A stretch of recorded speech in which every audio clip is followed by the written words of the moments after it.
नमस्कार, सूत्रकार समाचार में आप सभी लोगों का स्वागत करता हूं। मैं अंकित कुमार सिन्हा। बिहार के मुख्यमंत्री नीतीश कुमार उर्फ सुशासन बाबू इन दिनों विपक्षी एकता का पैगाम लेकर पूरे देश में घूम रहे हैं। कई राज्यों के मुख्यमंत्रियों के साथ बैठक भी कर चुके हैं, लेकिन उनको सबसे तगड़ा झटका लग रहा है अपने ही राज्य में। जी हाँ, बिहार में, जहाँ से वे मुख्यमंत्री है। सबसे पहले उनके उत्तराधिकारी माने जाने वाले RCP सिंह ने उनका साथ छोड़ दिया। इसके बाद उनके एक और करीबी उपेंद्र कुशवाहा ने उनका साथ छोड़कर अपना एक नया दल बना लिया। इसके बाद अब एक और उनको झटका लगा है। दरअसल बिहार सरकार में कैबिनेट मंत्री और जीतन राम मांझी के बेटे संतोष सुमन ने मंत्री पद से आज ही इस्तीफा दे दिया। इस इस्तीफे पर कई सवाल उठने लगे हैं, तो चलिए उसी पर बनी एक रिपोर्ट आपको दिखाते हैं। दरअसल हिंदुस्तानी आवाम मोर्चा पार्टी के चीफ जीतन राम मांझी के बेटे संतोष सुमन ने नीतीश कैबिनेट से इस्तीफा दे दिया है। वे बिहार सरकार में अल्पसंख्यक कल्याण विभाग के मंत्री थे। इस्तीफे के बाद उन्होंने बयान देते हुए कहा है कि मैंने अपना इस्तीफा मुख्यमंत्री को भेज दिया है।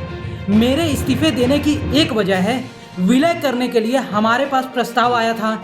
हमने अपने कार्यकर्ताओं, विधायकों और सभी से बात की तो सभी ने विलय के लिए मना कर दिया। विलय का प्रस्ताव JDU की तरफ से आया था।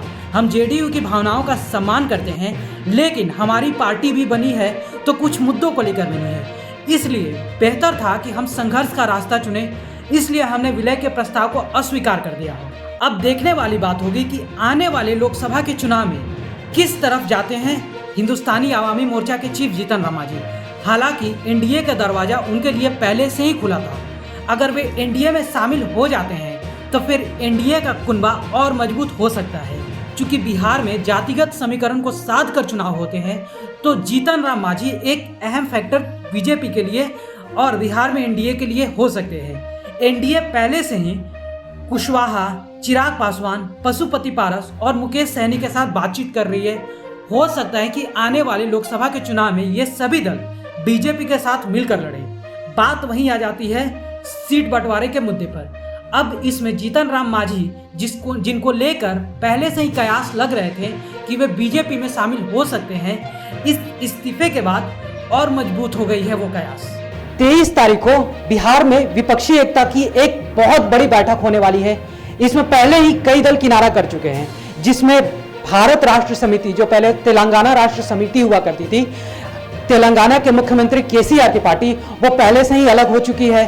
अब एक एक करके बिहार के विपक्षी दल भी, या यूं कहें बिहार में जो नीतीश कुमार के साथी थे, वो भी धीरे धीरे अलग हो रहे हैं। वैसे में भारतीय जनता पार्टी, जो बिहार में मुख्य विपक्षी दल है, वो नीतीश कुमार के इस पूरी विपक्षी एकता पर प्रश्न चिन्ह उठा रही है और संतोष सुमन के इस्तीफे से उस प्रश्न को और ज्यादा मजबूती मिली है। फिलहाल के लिए इतना ही। बाकी की खबरों के लिए जुड़े रहिए सूत्रकार समाचार के साथ। वीडियो अच्छा लगा तो इसे लाइक करें, शेयर करें और हाँ, सब्सक्राइब करना ना भूलें।